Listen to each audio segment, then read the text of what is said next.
We live in a day and a time when people of all backgrounds, ethnicities, and walks of life are all doing the best they can just to make it every day. More people find themselves in need of a helping hand than ever before. Someone needs to stand in the gap. Someone needs to intercede.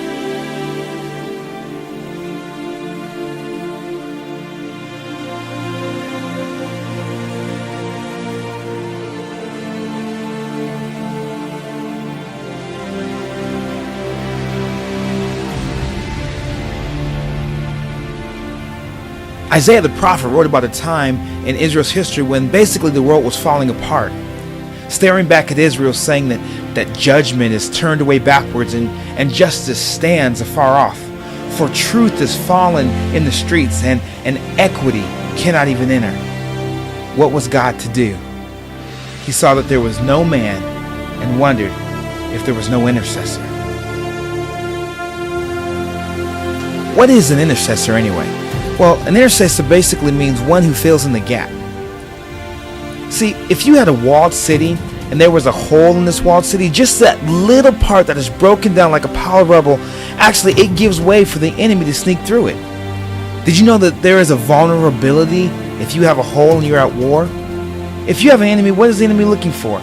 The gate to try and scale the gate? No, they're looking for breaches and the holes in the walls. They're not stupid.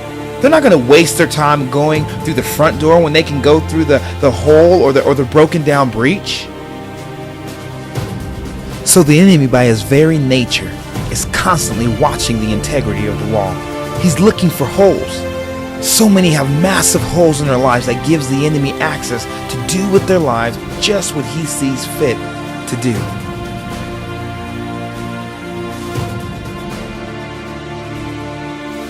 God's plan is so much greater. He wants walls repaired, lives restored, people healed. He wants us to be so strong that we become useful for Him. He doesn't want us constantly fighting these inward demons. He wants us to be more outwardly focused. He told Israel, He said, I will bless you so that you can become a blessing to the nations. God's pattern is to make you strong so that you are useful. You know, there's supposed to be a hedge that's built up around our lives that many people don't have. The truth is we need each other.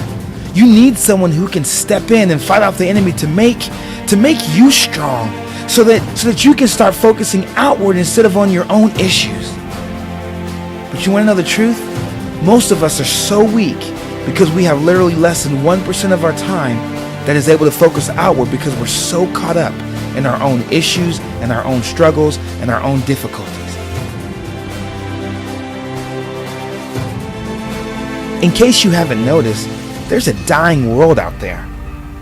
Did you know that an estimated 150,000 people out there died alone today, many of who don't even know Jesus Christ? Think about it. What did we do about it?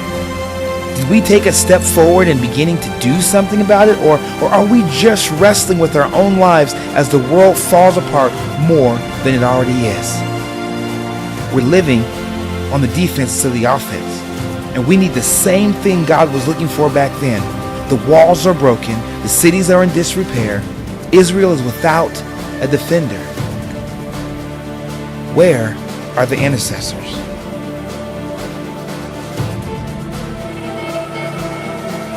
Do you know who Jesus Christ is? In a nutshell, He's the intercessor. He's the man who stands in the gap. He's the strong man who came and took the full blow on Himself so that we could gather our wits spiritually and awaken and say to Him, I'm in. Thank you for rescuing me.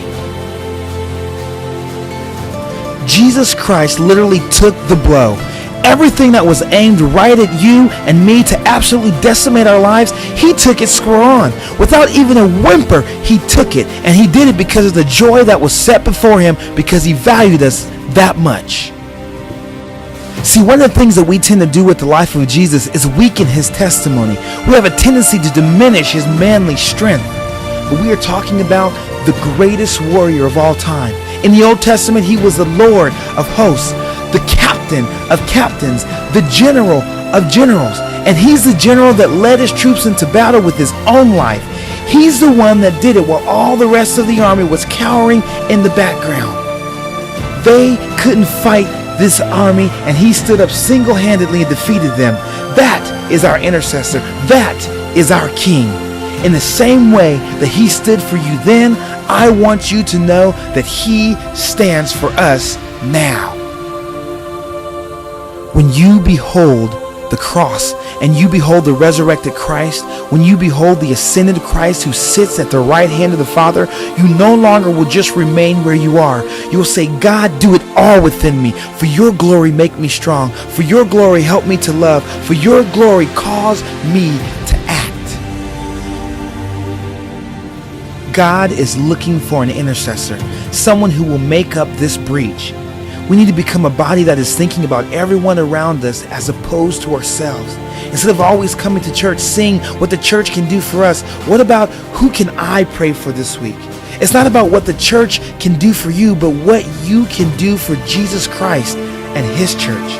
Think of the attitude shift saying, God, you've made this life and you've called me for more than just to save me.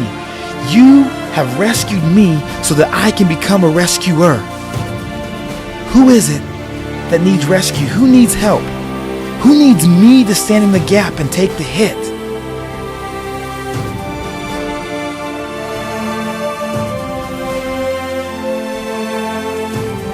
That's the attitude. It's not your skin and how you can save it.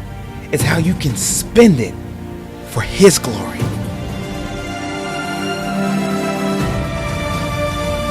Here at CitiLink, we are giving you the tools you need to help you stand in the gap. We are equipping you with what you need to go help meet a need. And the only question is, what are you going to do? Are you going to take the time to make a difference by showing the love of Christ through your action?